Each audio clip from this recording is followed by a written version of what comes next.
வணக்கம். இப்போல்லாம் pregnant lady ஹாஸ்பிட்டலுக்கு போனால் நார்மல் டெலிவரி ஆகலைன்னா சிசரின்னு பண்ணுறாங்க. இல்லை, அந்த சிசரின் எப்போ ஆரம்பாச்சு தெரியுங்களா? யாரால் ஆரம்பாச்சு தெரியுங்களா? சொல்கிறாங்க.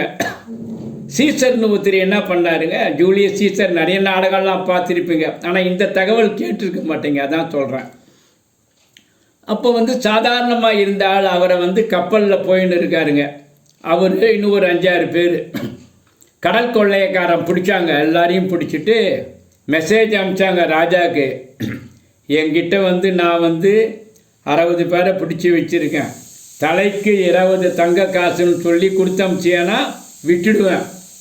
இதில் உங்கள் ராஜாவுடைய மந்திரங்க காரியதர்சி எல்லோரும் இருக்காங்கன்னும் போது அப்போது அந்த சீசர் அந்த இடத்துல இருக்கான். யோ நிறுத்திய கொள்ளையன், எல்லாருக்கும் 20 தங்க காசு சொல்லு. ஆனால் நான் ஆர்டினரி கிடையாது, நான் ஸ்பெஷல். ஸோ எனக்கு 50 தங்க காசு கொடுன்னு கேளுன்னு. கொள்ளையன் எல்லாரும் போடா பைத்தியக்காரா அப்படின்னு சொல்லிட்டு, இதை பாருப்பா கேட்டுக்கோ, நீ அப்படி பண்ணலை, நான் ஊருக்கு போய் ஆளுங்களை சேர்த்துன்னு ஒன்றை கொண்டுடுவேன் அப்படின்னா. விளையாட்டாக தான் சொன்னான்னு அவன் நினச்சிக்கினான். அவர் என்ன பண்ணார், ராஜா முக்கியமான காரியதர்சி கூட இருக்கவே சேர்ந்து எல்லாருக்கும் சேர்த்து 20 தங்க காசுன்னு கொடுத்து அனுப்பிச்சார். அவன் என்ன பண்ணான், எல்லாரையும் ரிலீஸ் பண்ணான். As a matter of fact இந்த சீசர் என்ன பண்ணான் தெரியுங்களா?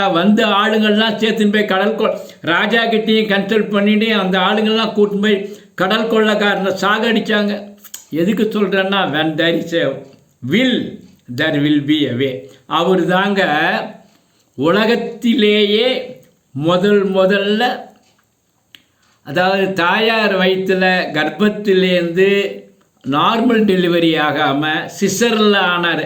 அதனால தான் அவரை சிசர்னு சொன்னது சீசர்னு ஆயிட்டு, சீசர் சிசரின் ஆயிடுச்சு.